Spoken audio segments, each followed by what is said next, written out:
বিষয়ে উস্কানিমূলক ও অসহিষ্ণু মত প্রকাশ নিয়ন্ত্রণে অনেকদিন ধরেই সামাজিক যোগাযোগ মাধ্যমটির সহায়তা চেয়ে আসছিল পুলিশ। একই যোগাযোগ মাধ্যমে জঙ্গি তৎপরতা ঠেকাতে সম্মেলনে অংশ নেওয়া প্রতিনিধির কাছে পরিচয়পত্র ছাড়া অ্যাকাউন্ট না খোলার সিদ্ধান্ত নেওয়ারও দাবি জানানো হয়েছে।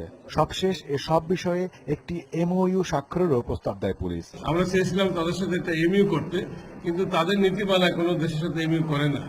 তারা এমইউ করতে সম্মত হয়নি। তবে তারা বলছেন যে ফোকাল পয়েন্ট নিয়োগ করেন, আপনাদের সাথে আমাদের ডাইরেক্ট যোগাযোগ হবে।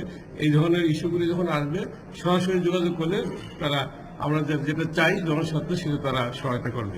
কোনো আমলাতান্ত্রিক জটিলতা ছাড়াই দ্রুততম সময়ে সন্ত্রাসীদের নিজ দেশে পাঠানো নিশ্চিত করতে দক্ষিণ এশিয়া ও পার্শ্ববর্তী 14টি দেশের পুলিশ প্রধানদের একটি প্ল্যাটফর্ম গঠনের সিদ্ধান্ত হয়েছে সম্মেলনে।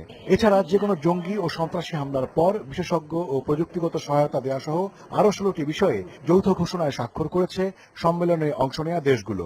আমার দেশের কোনো সন্ত্রাসী বা কোনো অপরাধী যদি অন্য দেশে অবস্থান করে, তাকে লোকেট করলে ওই দেশের পুলিশ তাকে গ্রেফতার করবে। গ্রেফতার করার পরে আমাদের সাথে যোগাযোগ করে তাকে বিনিময়ে হস্তান্তর করার যত সম্ভব তাড়াতাড়ি করবে। সেই কথাগুলি আমাদের সাথে হয়েছে এবং সব যাদের সাথে বাইলেটারাল মিটিং হয়েছে সবাই সেটা এগ্রি করছে এবং আমরা এটাই মনে করি এটি সবচেয়ে বেস্ট ওয়ে এবং সেটা আমরা করব।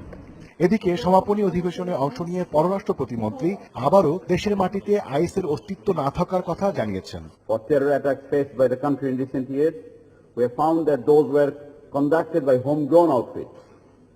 There is no evidence till date to support the claim that they had link with IS or any other global outfit.